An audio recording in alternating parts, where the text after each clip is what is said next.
6월 11일 금요일 새벽 설교 방송입니다. 오늘의 말씀은 창세기 43장 1절부터 15절입니다.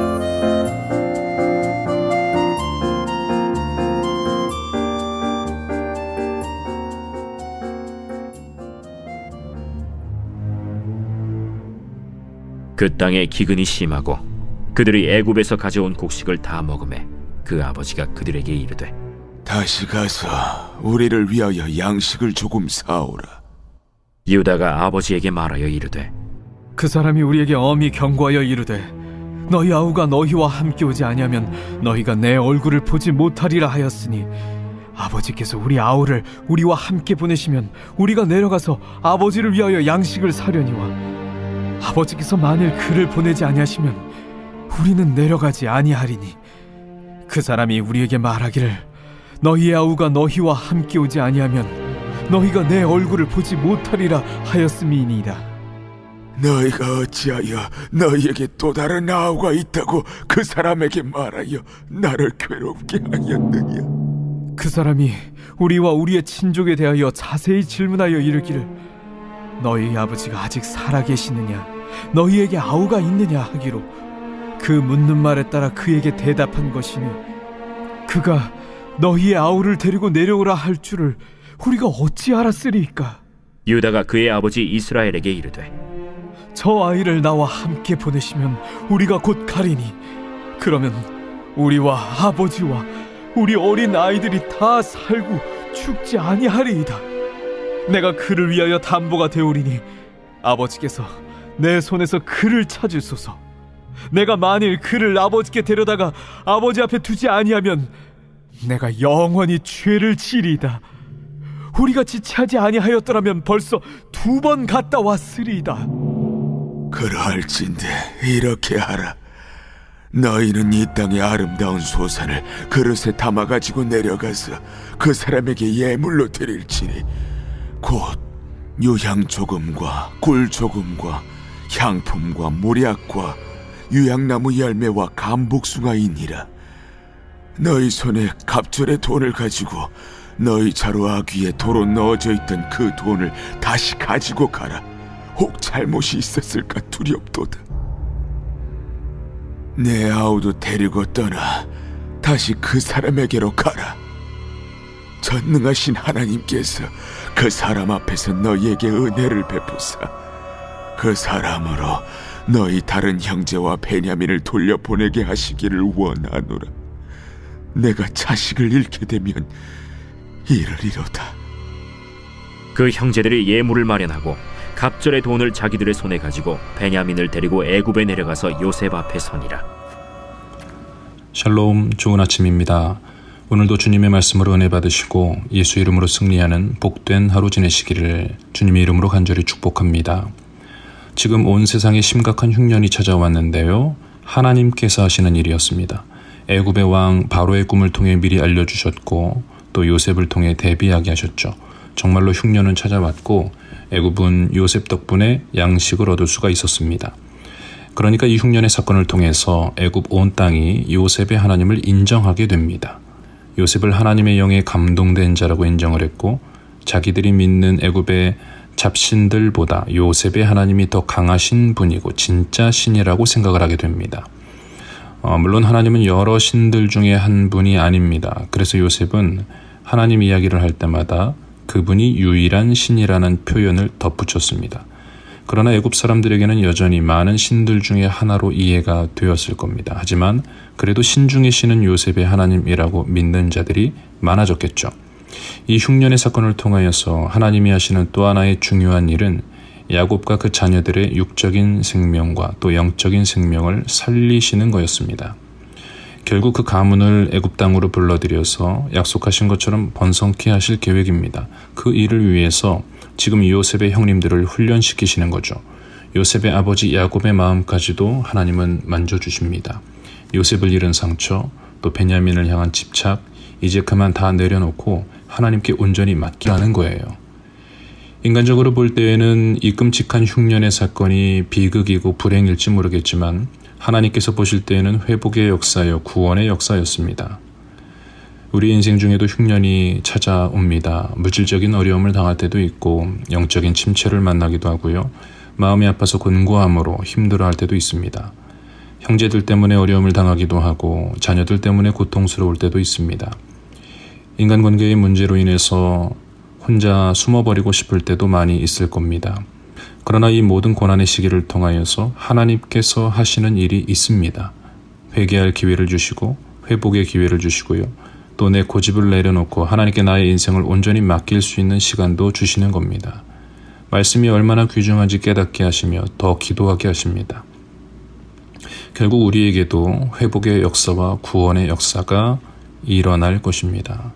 그러므로 흉년을 만날 때마다 오히려 회복의 기회로 삼고 성장의 기회로 삼고 또 하나님께 더 가까이 가는 은혜와 축복의 기회로 삼게 해달라고 기도하시기 바랍니다. 야곱은 날마다 고민하며 그 마음을 추스리고 있습니다. 아들 녀석들이 애굽에서 가져온 음식을 먹고는 있지만 밥이 입으로 가는지 어디로 가는지 알 수가 없어요. 직감적으로 알고는 있어요. 지금 하나님께서 나에게 뭔가 요구하시는구나. 하나님께 기도하면서 하나님을 의지하라고 하시는구나. 머리로는 알았지만 마음은 여전히 굳어 있었습니다. 우리도 그럴 때가 있잖아요. 정답이 무엇인지 머리로는 알지만 내 마음이 너무 힘들어서 결단하지 못할 때가 참 많습니다. 그러나 여러분, 믿음의 결단과 헌신은요, 빠를수록 좋습니다. 빠를수록 복이라는 것입니다. 망설일수록 나만 손해라는 거예요. 그러므로 사랑하는 성도 여러분, 포기할 거 있으면 빨리 포기하시고 결단할 거 있으면 빨리 결단하시기 바랍니다. 망설이지 않게 해달라고 기도하세요. 하나님이 지혜와 총명을 주셔서 상황을 잘 분별하게 하시고 속히 결단하는 그런 멋진 성도가 되게 해달라고 기도하는 이 아침 되시기를 바랍니다. 야곱은 계속 망설였습니다. 아직 마음의 준비가 되지 않았던 거예요. 다른 아들들은 날마다 아버지를 졸랐습니다. 지금 시므온을 애굽에 두고 왔거든요. 가져온 양식도 점점 떨어져 가고 있습니다. 애굽에 홀로 남은 시므온도 불안하기는 마찬가지였습니다. 형제들이 돌아오지 않으면 어떻게 하나. 아버지가 베냐민을 보내지 않으실 텐데 이를 어쩌나. 시므온은 형제들 중에서 가장 난폭한 성격을 가진 그런 사람이었습니다. 요셉 총리가 시므온을 남긴 이유도 아마 그 난폭함 때문일 것입니다. 시므온을 집으로 보내도 애굽에 남겨둔 다른 형제를 되찾으러 오지 않을 것 같았거든요. 사실 장남 르우벤을 남겼어야지 다른 형님들이 돌아올 가능성이 높아집니다.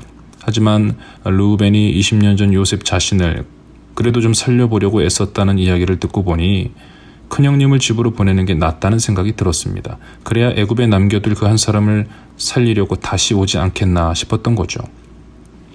정말로 르우벤은 집으로 돌아가자마자 아버지 야곱에게 강력히 요청했습니다. 심지어 자기의 두 아들 목숨을 걸고 허락을 구하더라는 거죠. 하지만 야곱의 마음은 움직이지 않습니다. 여전히 불안했고 베냐민을 잃고 싶지 않았습니다. 하나님은 계속 야곱의 마음을 압박하시죠. 시므온도 내 아들이다. 시므온도 사랑해라. 베냐민은 나에게 맡겨라. 내가 지킬 것이다. 하나님이 압박하시는 방법은 흉년이었습니다. 날마다 양식이 떨어져 갔습니다. 창고가 비어가는 것을 보면서 야곱도 계속 고민을 합니다. 그러나 기도는 하지 않고 있습니다. 그래서 해결이 안 되는 거예요. 결단을 못하고 시간만 보내고 있습니다. 우리 성도들은 고민하는 시간보다 기도하는 시간을 더 많이 가지시기 바랍니다. 그래야 해결이 됩니다. 기도 안 하고 고민만 하다가는 문제가 더 심해지기만 합니다. 오늘 본문 43장 1절에서 짧게 말했습니다. 그 땅의 기근이 심하고. 그 땅의 기근이 심하고 라는 짧은 한마디는 하나님의 일하심을 보여주고 있습니다.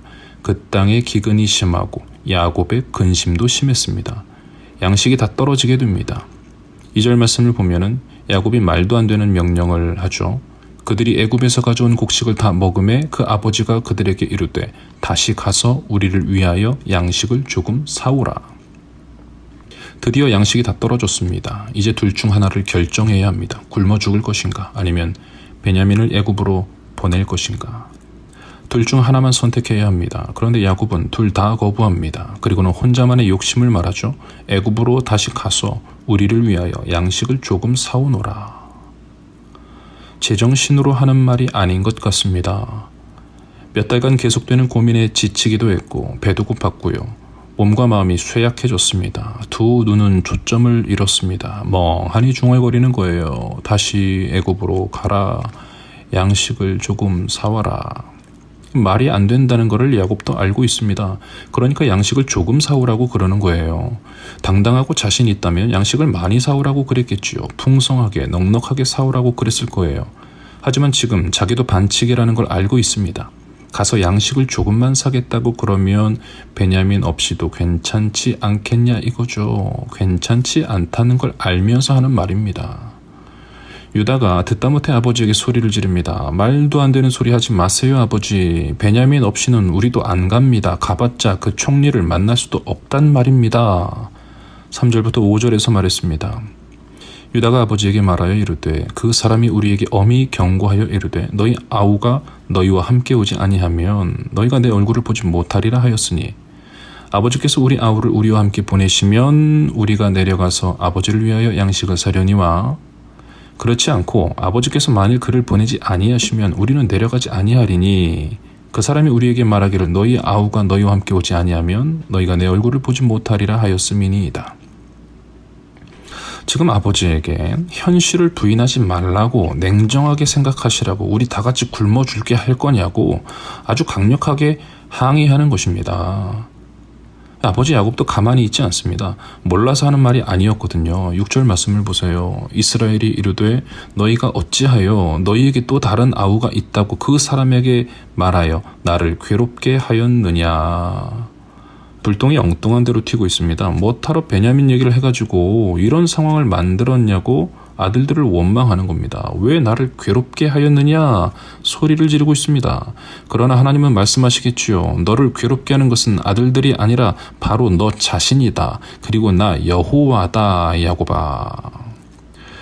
여러분 환경이 우리를 괴롭게 하는 게 아닙니다. 우리는 스스로를 괴롭게 할 때가 많습니다. 그리고 하나님께서 우리에게 그런 괴로움을 주실 때가 있습니다. 다 내려놓으라는 거예요.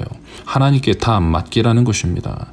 주님께 맡기지 않아서 괴로운 겁니다. 내 욕심을 포기하지 않아서 괴로운 거예요. 내 고집을 꺾지 않아서 괴롭습니다. 이제는 그만하라는 것이죠. 그래서 6절부터는 야곱이라고 하지 않고 이스라엘이라고 했습니다. 복덩이 맞냐 이거예요. 약속의 백성 맞냐 이거죠. 하나님께 복을 구해서 그 축복을 얻어낸 사람 맞냐 이겁니다. 야곱의 이름을 이스라엘로 바꿔주신 것은 응답과 축복의 증거였습니다. 그 이름의 뜻이 하나님과 겨루어 이겼다는 말이잖아요. 축복해달라고 응답을 주실 때까지 기도해서 복을 받아냈다는 거예요. 날이 새도록 하나님과 씨름을 했던 야곱이죠. 야곱이 얼마나 고집이 세고 그 마음이 단단하게 굳어져 있었는지 몰라요. 그래서 하나님도 야곱을 이길 수가 없어서 그 허벅지 관절을 치셨던 겁니다. 그러니까 이제는 자기의 힘이 아니라 하나님의 은혜로만 살게 만드셨던 거예요. 그런데 30여 년 세월이 흐른 지금에 와서 또다시 자기의 고집을 꺾지 않고 자기 힘으로 살아보겠다고 용을 쓰고 있냐 이거죠. 그 베냐민을 자기 힘으로 지킬 수 있다는 말인가요? 여러분 우리의 자녀를 우리의 힘으로 지켜낼 수 있나요? 자녀들이 부모 마음대로 되지도 않고 부모의 힘으로 지킬 수가 없습니다. 하나님께 맡겨야 되는 거예요. 하나님께서 야곱에게 다시 한번 나타나신 적이 있습니다. 그때 복을 주시면서 다시 한번 말씀하신 게 뭐냐면 네가 야곱이지만 이스라엘로 부를 것이다 그랬습니다. 그러면서 하시는 말씀이 나는 전능한 하나님이다. 너는 생육하고 번성해라. 약속의 땅을 너에게 주고 내 후손에게도 그 땅을 주겠다. 이렇게 말씀을 하셨습니다. 하나님께서 책임을 지시겠다는 거였습니다. 그러니까 야곱은 그저 하나님께 다 맡기고 하나님을 신뢰하고 살면 되는 거예요. 허벅지 관절 어긋났던 거 그거 생각하면서 자기 고집을 꺾고 하나님의 은혜를 날마다 구하면서 그렇게 살면 되는 겁니다. 그런데 지금 자꾸만 자기 힘으로 뭘 해보려고 하잖아요. 그 후손들에게 약속의 땅을 주신다고 그랬으니까 하나님이 자손들을 지켜주시는 게 당연하지 않습니까? 그런데 야곱이 지금 하나님의 모든 약속들을 잊어버린 거예요. 믿음이 멈춰버렸습니다. 왜 그럴까요? 요셉을 잃은 충격과 베냐민을 향한 집착으로부터 온 후유증입니다. 그래서 하나님은 계속 압박하시는 거예요. 야곱과 씨름하다가 그 관절을 치셨던 것처럼 지금 또다시 야곱과 씨름하십니다. 또다시 관절을 흔들면서 포기하라고 내려놓으라고 너의 힘을 버리고 하나님의 은혜로 살아야 한다고 압박하십니다. 이스라엘아, 너를 괴롭게 하는 것은 저 아들들이 아니라 바로 너다. 그리고 나 여호와가 너를 괴롭게 하는 거다. 우리는 지금 씨름을 하고 있는 것이다. 내가 너를 괴롭히고 네가 너를 괴롭히는 거다. 너만 포기하면, 너만 힘을 빼면 그 괴로움은 사라질 것이란다. 하나님은요, 계속 야곱을 설득하고 계십니다. 사랑하는 성도 여러분, 이 아침에 우리도 기도해야 되겠죠. 나의 고집을 포기합니다. 나의 집착을 포기합니다. 나의 불신앙을 회개합니다. 내 힘으로 하려던 거 이제는 포기합니다. 오직 주님의 은혜로 살겠습니다. 내 자녀의 인생도 주님께 맡겨드립니다. 주님께서 책임져 주시옵소서. 여러분, 그렇게 기도하시기 바랍니다. 이제는 우리도 야곱으로 살지 않고 이스라엘로 살겠다고, 주시는 은혜로 살겠다고, 부어주시는 주님의 약속과 그 응답으로 살게 해달라고 기도하는 이 아침 되시기를 바랍니다. 이 와중에 야곱의 아들들은요, 또다시 거짓말을 시작합니다. 아버지가 소리쳤잖아요. 왜 쓸데없이 너희들은 다른 아우가 있다는 말을 해가지고 나를 이렇게 괴롭게 하냐고 그랬어요. 그 말에 대답을 하는데요, 습관적으로 거짓말을 덧붙이고 있습니다. 7절을 보세요. 그들이 이르되 그 사람이 우리와 우리의 친족에 대하여 자세히 질문하여 이르기를 너희 아버지가 아직 살아 계시느냐, 너희에게 아우가 있느냐 하기로 그 묻는 말에 따라 그에게 대답한 것이니 그가 너희의 아우를 데리고 내려오라 할 줄을 우리가 어찌 알았으리까. 이건 모르는 사람이 들으면 그럴듯한 말입니다. 그런데 다 거짓말이에요. 애굽의 총리가 우리와 우리의 친족에 대해서 자세히 질문을 했다잖아요. 요셉 총리가 그런 말 한 적 없습니다. 요셉 총리가 했던 말은 이거예요. 너희가 정탐꾼들이구나. 이 나라의 틈을 엿보려고 왔구나. 그게 다였습니다. 너희들 아무래도 간첩인 것 같다, 그겁니다. 그랬더니 그 형님들이 놀래가지고 묻지도 않은 말을 줄줄줄 했던 거예요. 우리는 확실한 사람들이다, 정직한 사람들이다, 우리는 12형제고 아버지가 하나이고 막내 동생은 집에 있고 또 하나는 없어졌나이다. 그나마 거짓말이었죠. 묻지도 않은 말을 거짓말까지 섞어서 줄줄줄줄 이야기를 했던 겁니다.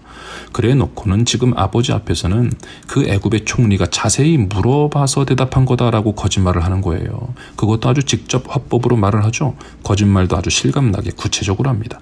그 총리가 자세히 질문하여 이르기를 하면서 너희 아버지가 아직 살아 계시느냐, 너희에게 아우가 있느냐, 이렇게 자세히 구체적으로 물어봤다라는 겁니다. 거짓말이죠. 아니, 애굽의 총리가 자기들한테 동생이 있는지 없는지 뭐가 궁금하다고 그걸 물어보겠어요. 여러분, 거짓말은 습관입니다. 작은 거짓말이 습관인 사람이 참 많습니다. 그 거짓말을 막으려고 또 거짓말하게 되고 점점 커다란 거짓말을 하게 되죠. 거짓말은 어디까지나 사탄의 소유입니다. 거짓의 아비가 사탄이잖아요. 그래서 우리가 불필요한 거짓말을 하지 않도록 해야 됩니다. 거짓말하는 습관이 있다면 그거 고쳐달라고 여러분 기도하시기 바랍니다.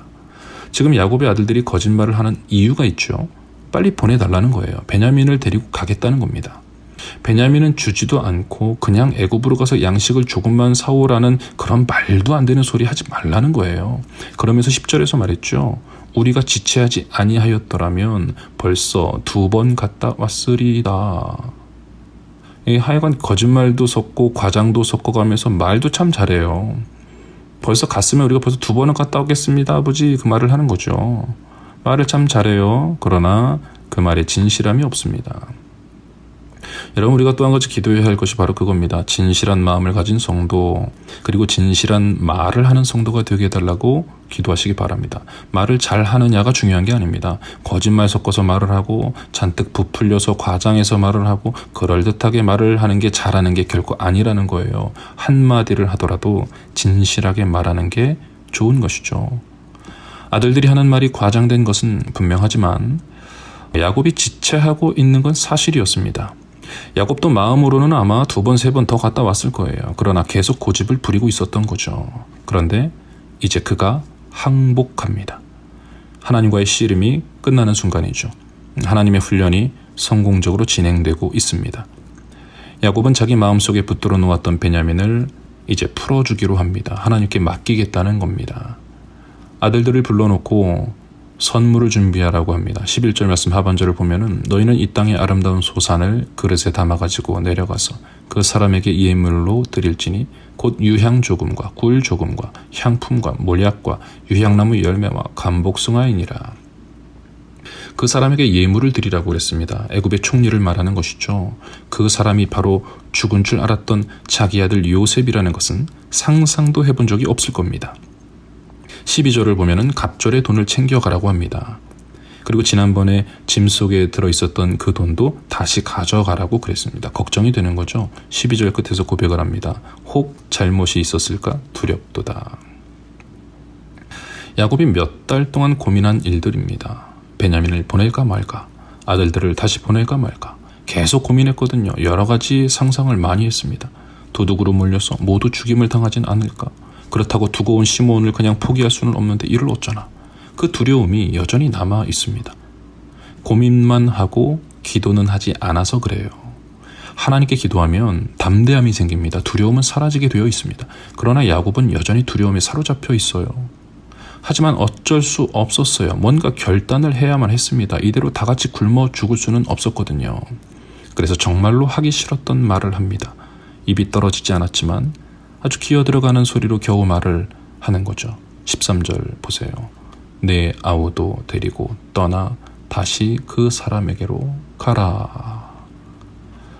이 한마디 하는데 몇 달이 걸렸습니다. 가져온 양식 다 떨어질 때까지 이러고 있었던 겁니다.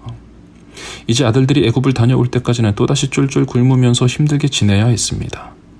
여러분, 기도와 결단이 늦어지면 응답과 축복도 늦어집니다. 고생만 길어지는 거예요. 그러므로 우리 성도들은 신속한 기도와 결단으로 살아가시기를 간절히 축복합니다. 야곱은 이제서야 하나님께 베냐민을 내어드립니다. 14절을 보세요. 전능하신 하나님께서 그 사람 앞에서 너희에게 은혜를 베푸사 그 사람으로 너희 다른 형제와 베냐민을 돌려보내게 하시기를 원하노라. 내가 자식을 잃게 되면 이르리로다. 바로 이 순간을 위해서 하나님은 또다시 야곱과 씨름하셨던 겁니다. 야곱의 입에서 지금 전능하신 하나님이라는 말이 나왔습니다. 야곱을 이스라엘로 부르겠다면서 주셨던 그 하나님의 이름이었습니다. 나는 전능한 하나님이라.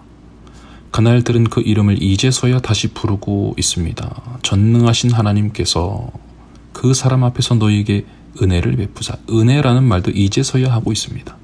지금까지 자기의 힘으로 어떻게 해보려고 버티다가 항복하고 주님 앞에 은혜를 구하는 것입니다. 그 사람 앞에서 은혜를 베풀어 주시면 좋겠대요. 그 은혜라는 것은 다른 형제와 시므온과 베냐민까지도 모두 돌려보내주면 좋겠다는 겁니다. 지금 야곱의 소원은 바로 그거예요. 그런데 하나님의 응답은 뭘까요? 그 사람 앞에서 은혜를 베풀어 달라고 그랬지만 그 사람이 바로 요셉이었습니다. 이미 응답과 축복의 자리 중앙에 야곱은 들어가 있다는 것입니다. 야곱이 지금 요셉까지는 생각도 못하고 있어요. 상상도 못해요. 당연히 죽어 없어진 줄로 알고 있습니다. 그래서 베냐민과 시므온을 구하고 있습니다. 야곱의 소원, 그가 구하는 은혜는 겨우 그 정도였습니다. 그러나 하나님이 벌써부터 예비하시고 기다리시는 응답과 축복에는 요셉이 있습니다. 베냐민을 구했는데 요셉까지 주시는 거예요.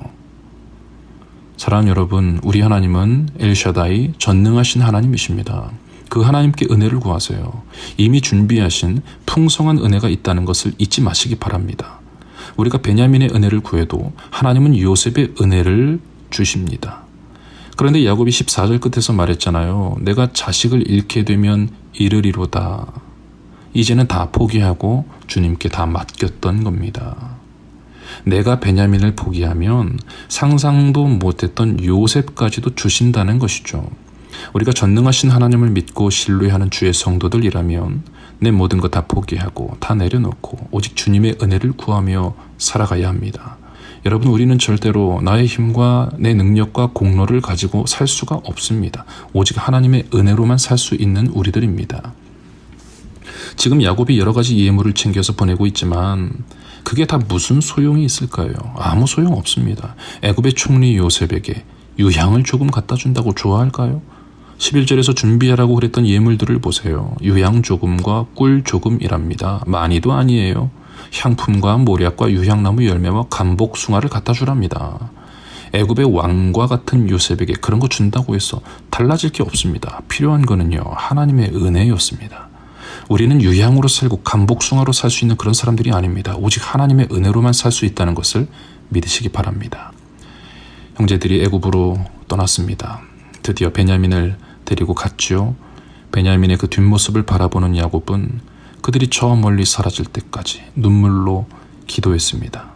이게 마지막일 수도 있다는 두려움으로 야곱은 울고 있습니다. 그러나 하나님은 웃고 계십니다. 마지막이 아니라는 걸 알고 계셨거든요. 마지막이기는커녕 이제 야곱이 요셉까지 만나서 요셉과 베냐민을 보면서 앞으로 17년을 더 행복하게 살게 된다는 것을 하나님은 알고 계셨습니다. 그래서 웃으시는 거예요. 사랑하는 성도 여러분, 우리도 연약한 믿음 때문에, 때로는 두려움 때문에 눈물 흘릴 때가 있을 겁니다. 그러나 주의 성도들이 울면서도 잊지 말아야 하는 것은 울고 있는 내 뒤에서 하나님이 웃고 계시다는 겁니다. 준비해 두신 은혜가 있기 때문이죠. 하나님은 여러분들을 사랑하시고 놀라운 계획을 갖고 계십니다. 하나님의 그 크신 은혜를 기억하면서 오늘도 기도와 결단으로 주님과 동행하시기를 주의 이름으로 간절히 축복합니다.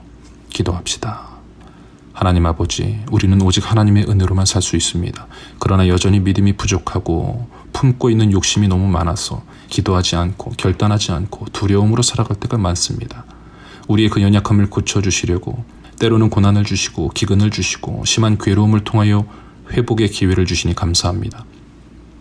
어려움 당할 때마다 하나님을 더 사랑하고 말씀에 더 집중하며 주님을 더 신뢰하는 주님의 자녀가 되게 하여 주옵소서.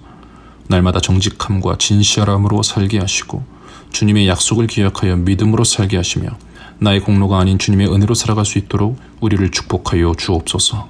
우리 자녀들을 모두 사랑하되 주님의 마음으로 사랑하게 하시고 나에게 맡겨주신 하나님의 소유라는 것을 기억하여서 오직 말씀과 기도로 양육하게 하시고 건강한 믿음의 자녀로 성장하도록 주님께서 축복하여 주옵소서. 오늘도 위험한 세상을 살아가는 주의 성도들을 주님께서 지켜주시고 보호하여 주셔서 건강하게 하시고 평안하게 하시고 형통케 하여 주옵소서. 감사와 영광을 주님께 드리며 거룩하신 예수님의 이름으로 간절히 기도드립니다. 아멘.